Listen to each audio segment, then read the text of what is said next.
ৰঙিয়াৰ বটাকুচি চকত উন্মোচন কৰা হল প্ৰাণৰ শিল্পী জুবিন গাৰ্গৰ এটা পূৰ্ণাবয় প্ৰতিমূৰ্তি। হাজাৰ হাজাৰ গুণমুগ্ধৰ উপস্থিতিত প্ৰতিমূৰ্তিটো উন্মোচন কৰে গৰিমা শইকীয়া গাৰ্গে। প্ৰায় ৫.৫ ফুট উচ্চতাৰ জুবিন গাৰ্গৰ প্ৰতিমূৰ্তিটো উন্মোচন কৰি আৱেগিক হৈ পৰা গৰিমা শইকীয়া গাৰ্গে ৰাইজেই জুবিন গাৰ্গক জীয়াই ৰাখিব বুলি মন্তব্য কৰে। প্ৰতিমূৰ্তি উন্মোচনৰ সময়ত জুবিন দা অমৰ হওক, জয় জুবিন দা ধ্বনিৰে মুখৰিত হৈ পৰে পৰিৱেশ।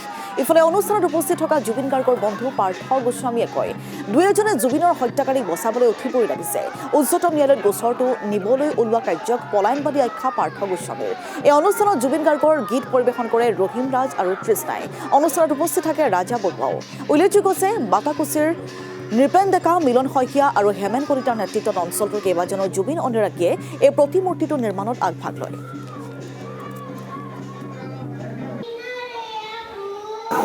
পূৰ্ণদৈৰ্ঘ্যৰ জীৱন্ত ৰূপত সজোৱা এক প্ৰতিমূৰ্তি জুবিনৰ উন্মোচন কৰা হ'ল।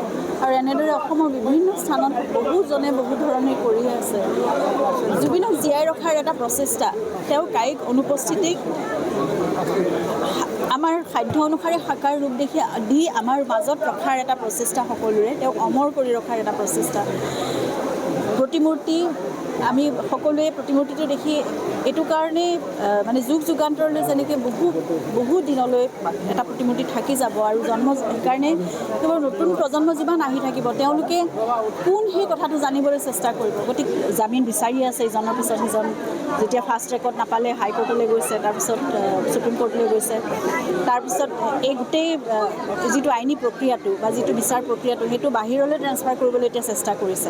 যে তেওঁলোকে জানে অসমত থাকিলে তেওঁলোকৰ ওপৰত প্ৰেছাৰটো বহুত বেছি হৈ থাকে বা অসমৰ মানুহে সেইখিনি সম্পূৰ্ণভাৱে সঠিক দিশত বিচাৰ কাৰ্য এতিয়ালৈকে চলাই নি আছে বা যিখিনি সাক্ষ্যদান কৰিছে তেওঁলোকে নিৰ্ভীকভাৱে তেওঁলোকে কৰি আছে আৰু এইটো চলি গৈ থাকিব। সেইকাৰণে বাহিৰলৈ লৈ যাব খুজিছে, যাতে অলপ কেনেবাকৈ দুৰ্বল হয় যদি হওক, বাহিৰৰ উকিলে সেইখিনি বস্তু ইমান গুৰুত্ব দি নাচাব, তেনেকুৱা ধৰণৰ হয়তো মনোভাৱ লৈ পেলাই চেষ্টা কৰিছে। কিন্তু মই ভাবোঁ কোনো শক্তিয়ে একো ধৰণেৰে যেতিয়া অসমৰ ৩ কোটি জনতাই প্ৰাৰ্থনা কৰি আছে, মন অন্তৰেৰে বিচাৰি আছে আৰু সত্যটো সেই ভগৱানেও মানে ছাপোৰ্ট কৰিব। ভগৱানৰ ছাপোৰ্টটো সদায় কাৰ লগত? সত্যৰ লগতেই থাকিব।